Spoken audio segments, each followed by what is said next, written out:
come on in, come on in, come on in. So let's go ahead and get into it. The name of this video is Why You Need a Self-Care Plan. And I know oftentimes many of us think that that's that fluff stuff, but I'm here to tell you that your self-care is the foundation of everything. It's the foundation of how you love yourself. It's the foundation of how others will love you.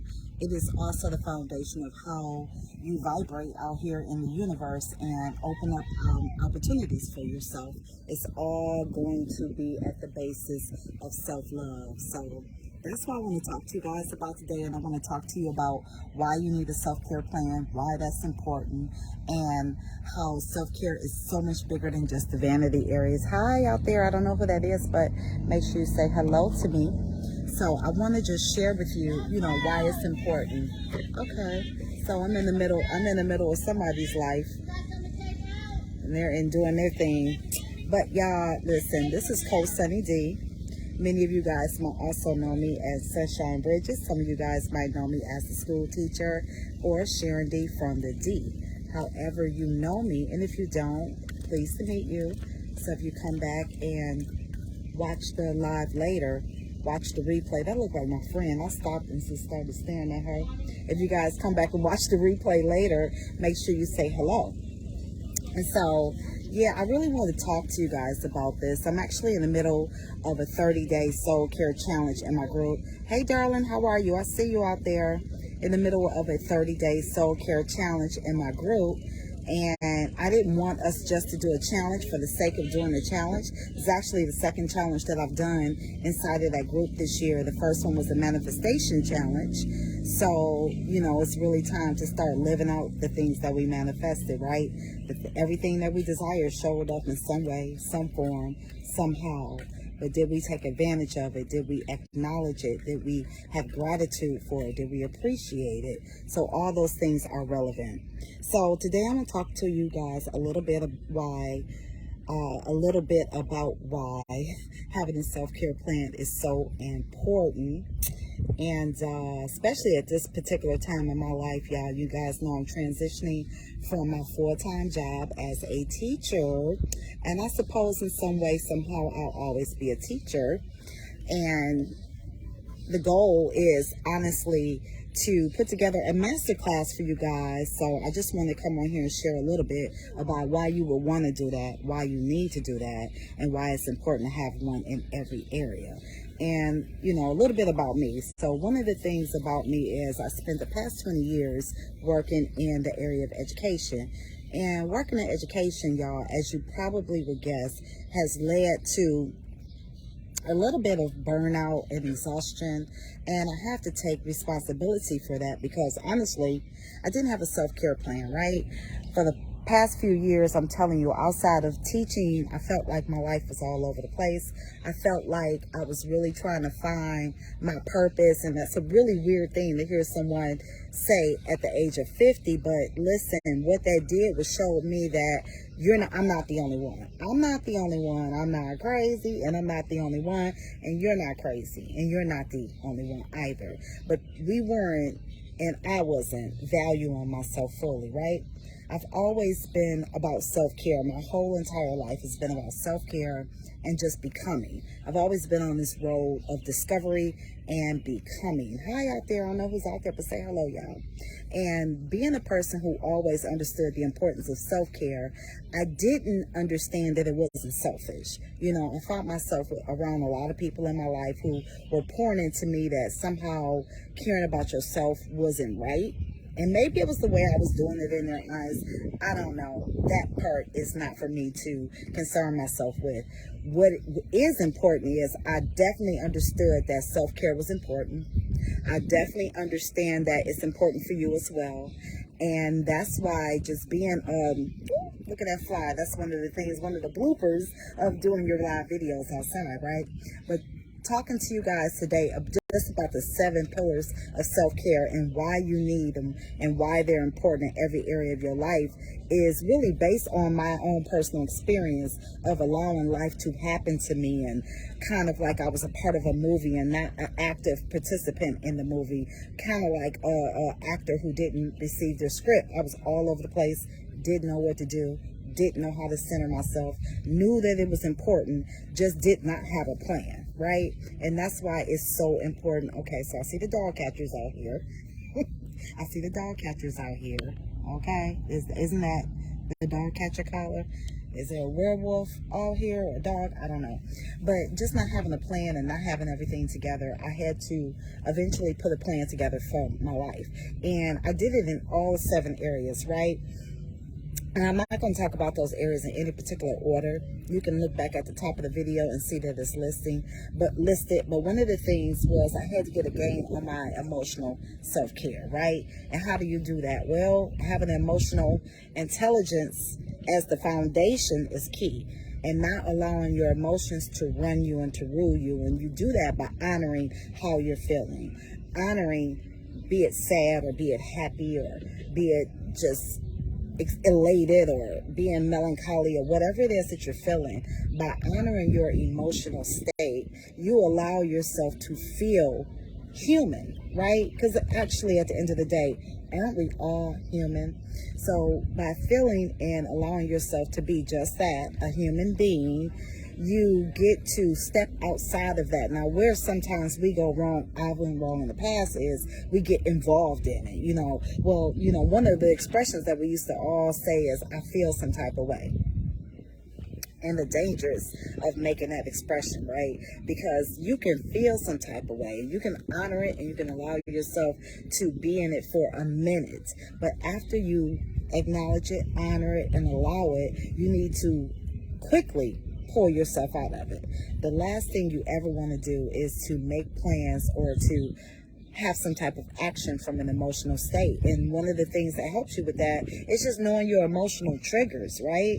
If you can be proactive, which is another area of self-care, and list out what your triggers are, then when they come, and they will come, you won't be so reactive to them. You'll be more proactive to it, right? So in order to do that, you have to be more self-aware.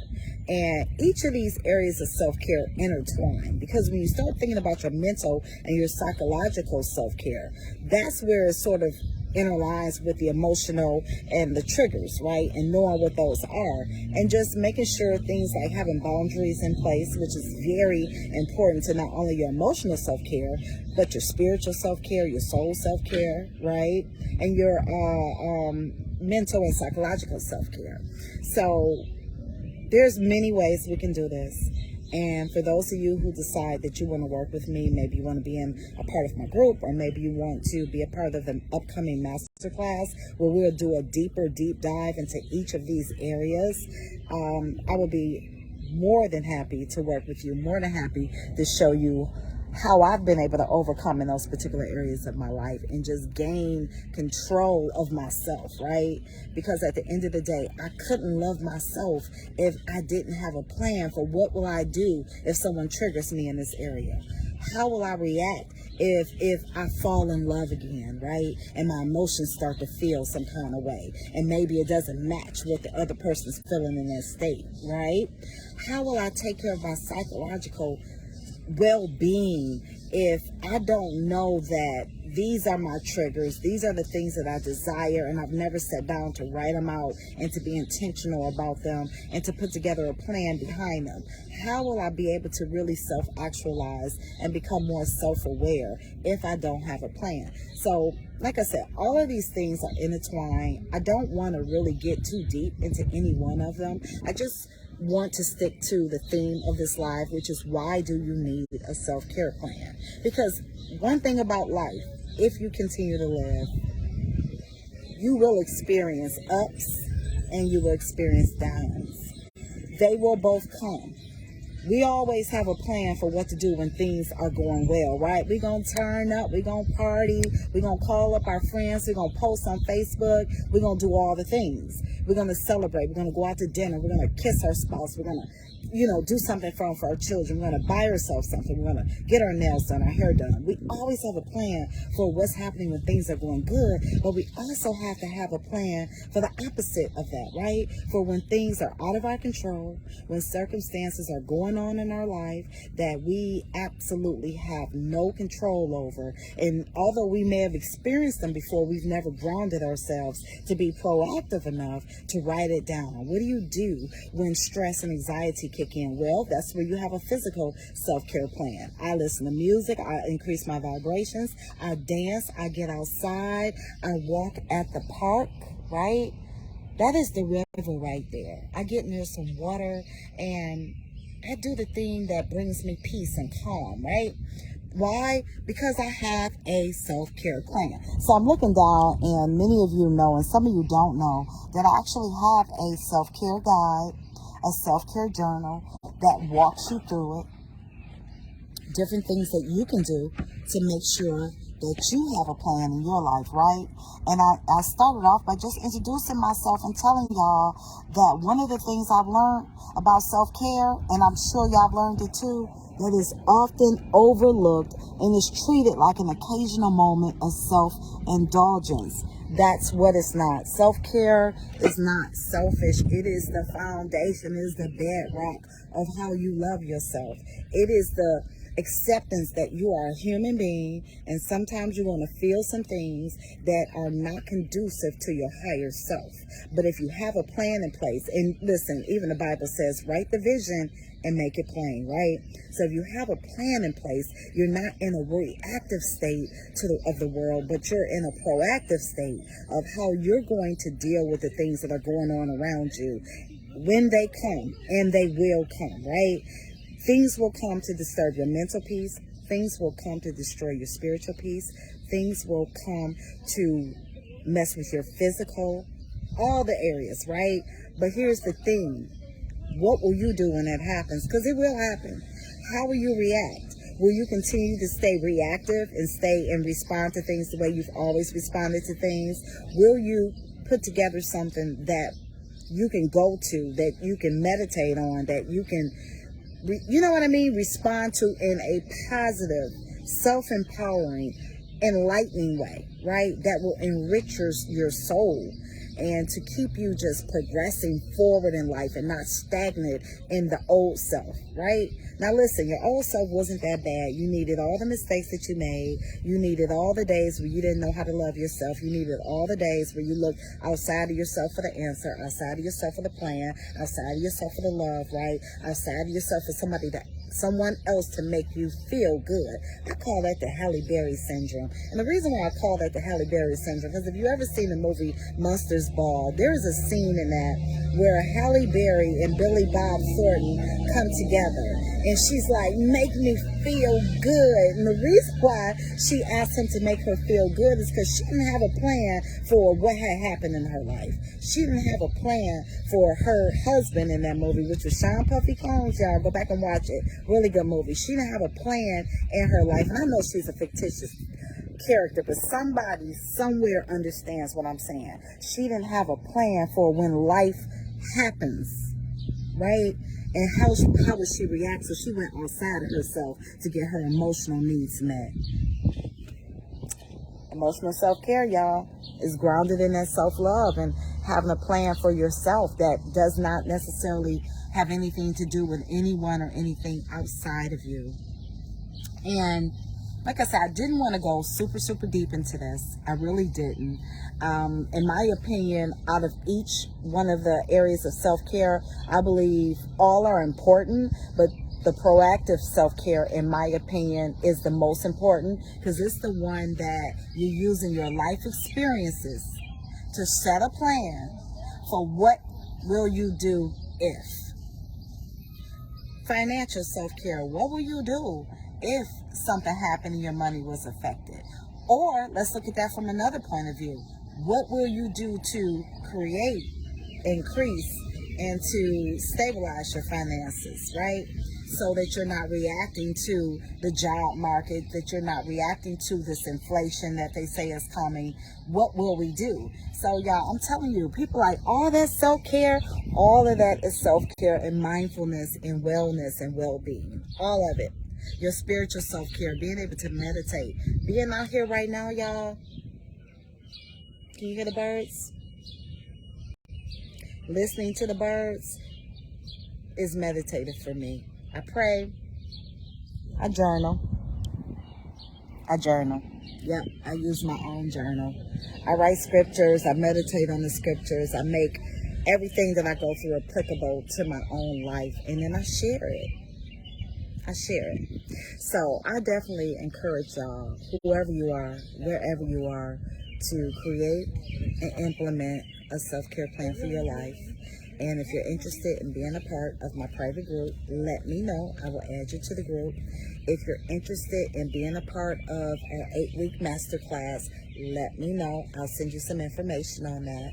And overall, I just really want to let you know that you need a self-care plan. We all do. We all need a plan in place that will help us be proactive to the things in life that will happen opposed to reactive to them. So this is Coach Sunny D, your favorite teacher, aka Sunshine Bridges, spreading peace, love, information, motivation, inspiration down your timeline today. You guys be blessed. You guys have an amazing day. I challenge you to go out and find a space that feels good to your soul. Find a space that feels good to your mental well-being, and make that space part of your self-care plan. Make that space part of your regular weekly, daily activities. Make that space work for you to help you create and get to the next level in life, just by simply loving on yourself and being prepared for the world that's going to happen around us one way or another. You guys be blessed. I'm signing out. Bye.